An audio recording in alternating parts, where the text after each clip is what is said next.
When we talk about mental health, we are told to look for the obvious signs: changes in sleep, appetite shifts, loss of motivation.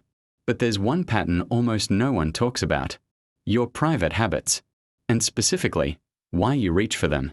What if the question isn't how often, but instead, what am I feeling right before? Have you ever noticed yourself seeking release not because you're aroused, but because you're anxious, or bored, or overwhelmed?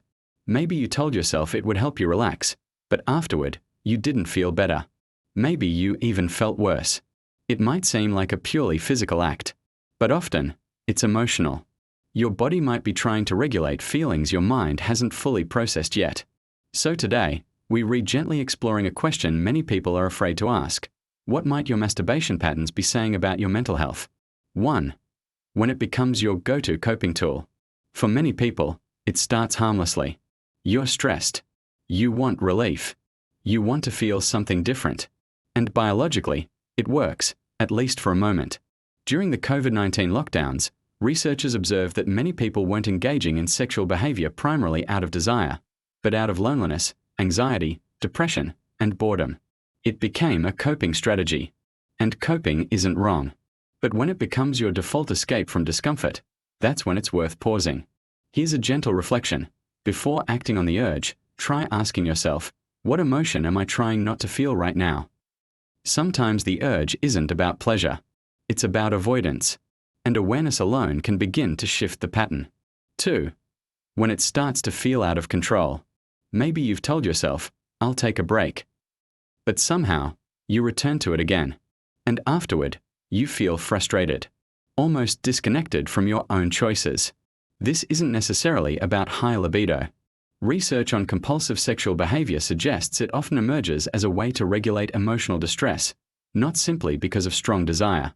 Your brain may be craving regulation, not release. So instead of judging yourself, start observing. When does the urge show up most? After conflict? After rejection? Late at night when you feel alone? Patterns don't mean you're broken. They mean your nervous system is trying to soothe something. 3. When guilt follows the relief. For some, the act itself isn't the issue. It's what comes after. A wave of guilt, shame, self-criticism. Psychologist Joshua Grubbs describes something called moral incongruence, when our behavior clashes with our internal beliefs or values. That internal conflict can create deeper emotional distress than the behavior itself. If this resonates, try shifting the internal dialogue. Instead of asking, was this right or wrong? Try asking, was I acting from care or from avoidance? That small change invites compassion instead of punishment. And compassion heals more than shame ever will. 4. When it feels numb. There's another pattern people rarely talk about. It used to feel good. Now it just feels automatic. No excitement. No connection. Just routine.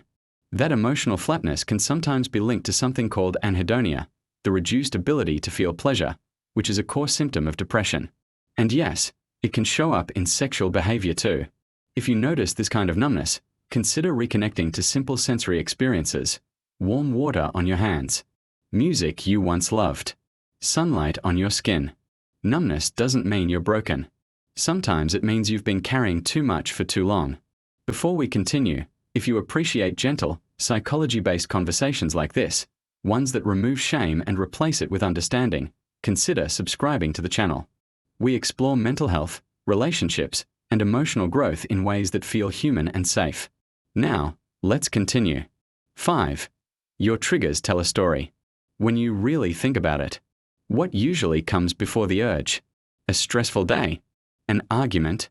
A wave of loneliness? For many people, emotional stress triggers sexual urges as a form of self-regulation. And that's not something to judge. It's your nervous system trying to cope. One helpful tool is a simple log. Nothing intense. Just a few words. What happened before, how you felt afterward. Over time, patterns may surface. And those patterns don't just reveal triggers. They reveal needs. Maybe you needed connection, or reassurance, or rest. And your body used the fastest method it knew. Closing thoughts. Your masturbation habits don't define your mental health, but they can reflect it. whether it's relief, guilt, compulsivity, or numbness. Your body might be speaking in the only language it knows, attention, and you're allowed to listen without judgment. If this topic brings up more questions than answers, that's okay. Awareness is the first step. From here, you can experiment with small changes, or consider speaking with a therapist who can help you explore what's underneath the habit. You're not strange for having patterns. You're human. Have you noticed your habits shift during stress or emotional lows? If you feel comfortable, share your thoughts in the comments. You never know who might feel seen because of your honesty. Until next time, take care of yourself. You're not alone in figuring this out, and there is no shame in learning what helps you heal.